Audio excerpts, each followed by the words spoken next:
IDTV మన ఉనికి మన వాణి.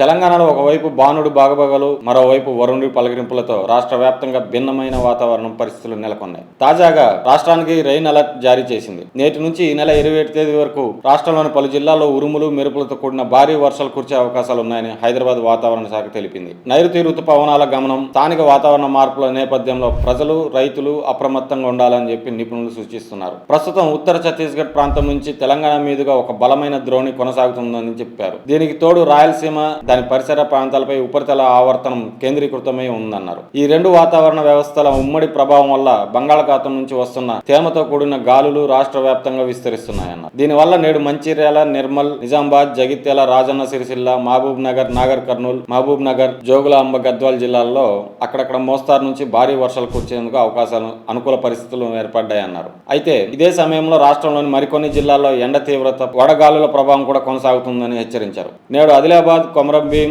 ఆసిఫాబాద్, మంచిర్యాల, కరీంనగర్, పెద్దపల్లి జిల్లాల్లో పలుచోట్ల తీవ్రమైన వడగాలులు వీచే అవకాశం ఉందని వాతావరణ శాఖ స్పష్టం చేసింది. ఆదివారం రాష్ట్రంలోని 10 జిల్లాల పరిధిలో గల 102 మండలాల్లో తీవ్రమైన వడగాలులు నమోదయ్యాయి. ఇందులో దాదాపు 33 మండలాల్లో పరిస్థితి మరింత ఆందోళనకరంగా మారి తీవ్రమైన హీట్ వేవ్ పరిస్థితులు ఏర్పడ్డాయి. ఆదివారం ఉదయం వరకు రాష్ట్రంలోని పలు ప్రాంతాల్లో రికార్డు స్థాయిలో వర్షపాతం నమోదైంది. వాతావరణ శాఖ గణాంకాల ప్రకారం నల్గొండ జిల్లా నార్కట్పల్లిలో అత్యధికంగా 7.4 సెంటీమీటర్ల భారీ వర్షపాతం నమోదైంది. అలాగే జనగామ, జఫర్గఢ్ లో 6.7 సెంటీమీటర్లు, రంగారెడ్డి జిల్లా మంచాల మండలం బోడకొండలో 6.1 సెంటీమీటర్, వికారాబాద్ జిల్లా పూడూరు మండలం పెద్దిముంతల్లో 5.4 సెంటీమీటర్ల వర్షపాతం కురిసింది. వీటితో పాటు సంగారెడ్డి జిల్లా గురాసంగంలో 5.1 సెంటీమీటర్లు, నల్గొండ జిల్లా దామరచర్ల మండలం తిమ్మాపూర్ లో 5 సెంటీమీటర్ల చొప్పున వర్షపాతం రికార్డైంది. రాబోయే 6 రోజులు వాతావరణం అస్థిరంగా ఉంటుంది కాబట్టి ప్రతి ఒక్కరూ ప్రభుత్వ సూచనలను పాటించడం అవసరమని అధికారులు తెలిపారు.